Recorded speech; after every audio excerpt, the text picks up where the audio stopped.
नमस्कार, आपके साथ मैं दीप शिखा और आप देख रहे हैं न्यूज स्ट्रीट।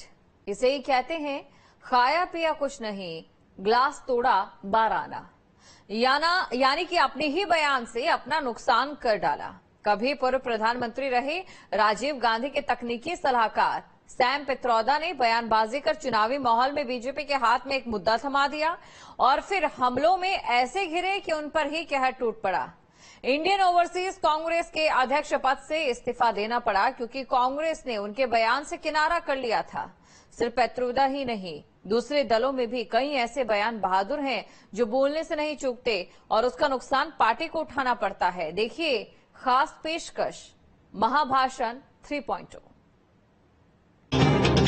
लेकिन आज शहजादे के फिलोसोफर ने इतनी बड़ी गाली दी है जिसने मुझ में गुस्सा भर दिया।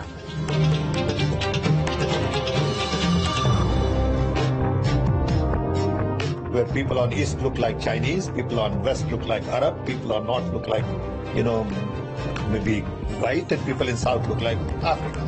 भारत में आम चुनाव अभी बीच मझधार में हैं। 7 चरणों में होने वाले चुनाव के 3 चरण पूरे हो चुके हैं और अब 4 चरणों के चुनाव बाकी हैं। लेकिन 3 चरणों में हुए मतदान ने सियासी दलों को बता दिया कि वो कितने पानी में हैं। इसीलिए अब नेता इस इंतजार में है कि सामने वाला कुछ भी ऐसा बोल दे जिसका पोस्टमार्टम कर उस पर हमला बोला जा सके।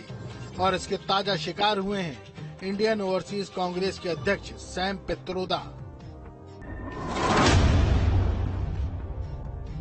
एक अखबार को दिए गए इंटरव्यू में सैम पित्रोदा ने कहा कि भारत जैसे विविधता वाले देश में सभी एक साथ रहते हैं। यहाँ पूर्वी भारत के लोग चीन के लोगों जैसे, पश्चिम भारत में रहने वाले लोग अरब जैसे और दक्षिण में रहने वाले अफ्रीकी जैसे दिखते हैं। We could hold country together as diverse as India, where people on east look like Chinese, people on west look like Arab, people on north look like, maybe white, and people in south look like Africa. Doesn't matter. We are all brothers and sisters. चुनावी माहौल में Sam Pitroda का ये बयान कांग्रेस के लिए T20 match में no ball पर बाउंड्री देने जैसा हो गया है। जब बयान सामने आया तब प्रधानमंत्री नरेंद्र मोदी तेलंगाना के वारंगल में सभा कर रहे थे। प्रधानमंत्री ने कहा, शहजादे के फिलोसोफर ने चमड़ी के आधार पर देशवासियों का अपमान किया है, गाली दी है। क्या हमारे देश में ये शहजादे, मैं बहुत गुस्से में हूं आज दोस्तों, मुझे कोई गाली दे मुझे गुस्सा नहीं आता है, मैं सहन कर लेता हूं। लेकिन आज शहजादे के फिलोसोफर ने इतनी बड़ी गाली दी है जिसने मुझ में गुस्सा भर दिया है।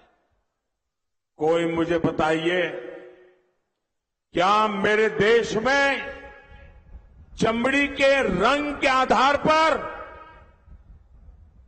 लोगों की योग्यता तय होगी? क्या चमड़ी के रंग का खेल शहजादे को किसने इजाजत दी है? संविधान सर पे लेकर के नाचने वाले लोग चमड़ी के रंग के आधार पर मेरे देशवासियों का अपमान कर रहे हैं। चुनाव के समय पित्रोदा के इस बयान से पार्टी ने किनारा कर लिया। जयराम रमेश ने सोशल मीडिया पर कहा कि सैम पित्रोदा ने भारत की विविधताओं की जो उपमाएं दी हैं वो गलत और अस्वीकार्य हैं। भारत राष्ट्रीय कांग्रेस इन उपमाओं से अपने आप को पूर्ण रूप से अलग करती है।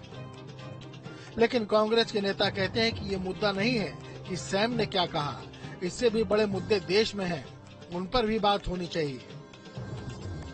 उनके मुद्दे को देश का मुद्दा बनाना ये दुर्भाग्यपूर्ण रहेगा। देश के मुद्दे नॉर्थ हो, ईस्ट हो, वेस्ट हो या साउथ हो, देश के मुद्दे क्या है?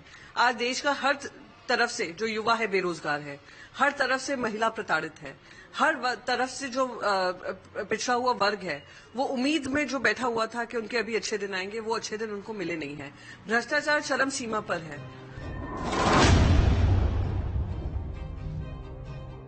ये पहली बार नहीं है जब बयानों के जरिए सैम पित्रोदा ने कांग्रेस के लिए बड़ी मुश्किल खड़ी की हो। इससे पहले 23 अप्रैल को पित्रोदा ने अमेरिका के विरासत टैक्स को भारत में लागू करने की वकालत की थी, जिसके मुताबिक व्यक्ति के मरने के बाद उनकी संपत्ति का 55% हिस्सा सरकार को मिलता है और 45% बच्चे को। इसके बाद ही प्रधानमंत्री ने इसकी आलोचना करते हुए कहा था कि कांग्रेस की सरकार आई तो महिलाओं के मंगलसूत्र के 2 हिस्से होंगे और उसे अल्पसंख्यकों में बांट दिया जाएगा। मैंने सत्य रखा देश के सामने।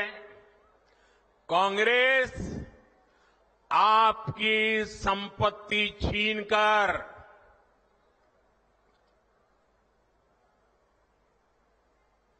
उनके खास लोगों को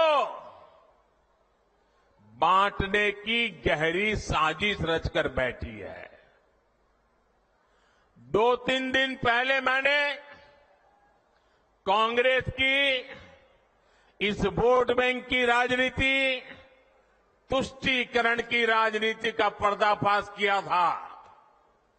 इससे कांग्रेस और उसको सिस्टम में उनको इतनी मिर्ची लगी है कि वो हर तरफ गालियां देने में टूट पड़े।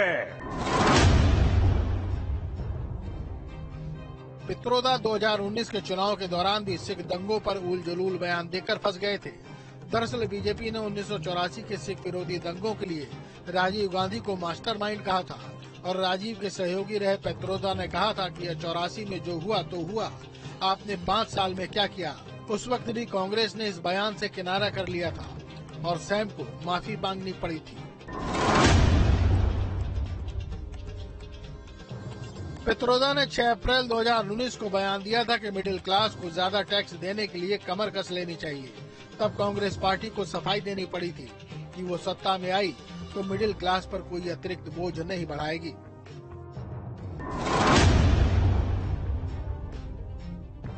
पुलवामा आतंकी हमले के जवाब में की गई बालाकोट एयर स्ट्राइक पर सैम पित्रोदा ने 22 मार्च 2019 को कहा था, ऐसे हमले होते रहते हैं, कुछ आतंकवादियों ने हमला किया, इसकी सजा पूरे पाकिस्तान को क्यों दी जा रही है। मुंबई में भी हमला हुआ था और हमारी सरकार भी जवाब दे सकती थी, हम भी अपने विमान भेज सकते थे, लेकिन ये दृष्टिकोण सही नहीं है। उस वक्त भी पार्टी को शर्मिंदगी झेलनी पड़ी थी।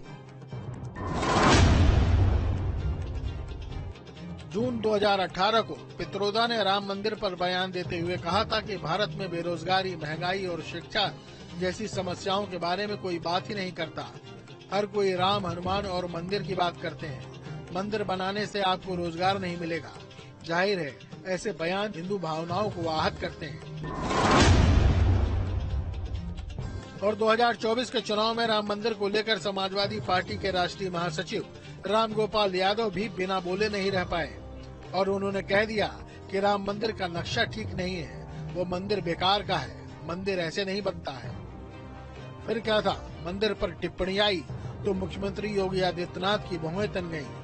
सीएम योगी ने कहा कि ये लोग राम भक्त कार सेवकों पर गोली चलवाने वाले लोग हैं। इन लोगों ने लोक भावना को हमेशा आहत किया है। समाजवादी पार्टी आस्था का सम्मान नहीं करती है। जिनकी भावनाएं हिंदुओं के विरोध में जाती हैं, भारत की आस्था के विरोध में जाती हैं, जिनका चरित्र तुष्टीकरण की नीति को पोषक करने वाला आतंकवाद समर्थक और मर्यादा पुरुषोत्तम प्रभु श्री राम के आदर्शों के विपरीत जो लोग सदैव आचरण करते रहे हैं, ऐसे लोगों से इससे ज्यादा उम्मीद नहीं की जा सकती है। ऐसा नहीं कि चुनावी मौसम में बयानबाजी सिर्फ यूपी में हो रही हो। मुस्लिम आरक्षण को लेकर लालू ने भी बयान दे दिया था और इस बयान को लेकर बीजेपी हमलावर है और इस मुद्दे पर खुद पीएम मोदी ने मोर्चा संभाला है और पलटवार करते हुए कहा है कि विपक्ष वोट बैंक के लिए SC/ST का आरक्षण मुसलमानों को देना चाहता है। तुष्टीकरण के लिए कांग्रेस SC, ST, OBC के हक का जो आरक्षण है वो धर्म के आधार पर लूट चला करके बांटना चाहती है। अब ये कोई हवाबाजी नहीं, उन्होंने किया है। कर्नाटका में उनकी सरकार है कांग्रेस की। कर्नाटका में क्या किया, उन्होंने रातों रात एक हुक्म निकाला, फतवा निकाला, सरकारी हुक्म और रातों रात थप्पे मार करके बना दिया। क्या उन्होंने ऐसा कानून बनाया कि कर्नाटका में जितने भी मुसलमान हैं, हर बस मुसलमान होना चाहिए, उसको रातों रात ओबीसी घोषित कर दिया, ओबीसी बना दिया। अब इसका मतलब क्या हुआ कि जो ओबीसी को आरक्षण मिलता था 27%, ये रातों रात ओबीसी बन गए।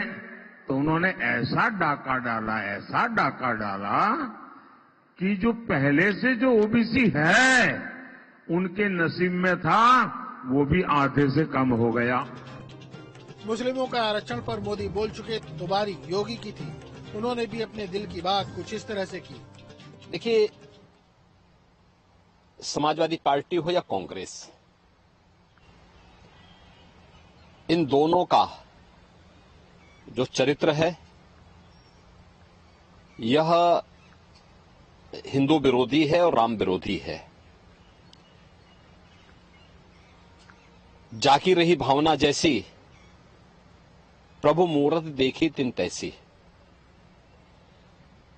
ये राम भक्तों पर गोली चलाने वाले लोग हैं, राम के अस्तित्व को नकारने वाले लोग हैं, मर्यादा पुरुषोत्तम प्रभु श्री राम की ईश्वरीय सत्ता को चुनौती देने वाले लोग ये लोग हैं। तो इनसे ये उम्मीद करना कि ये भारत की आस्था का सम्मान कर सके,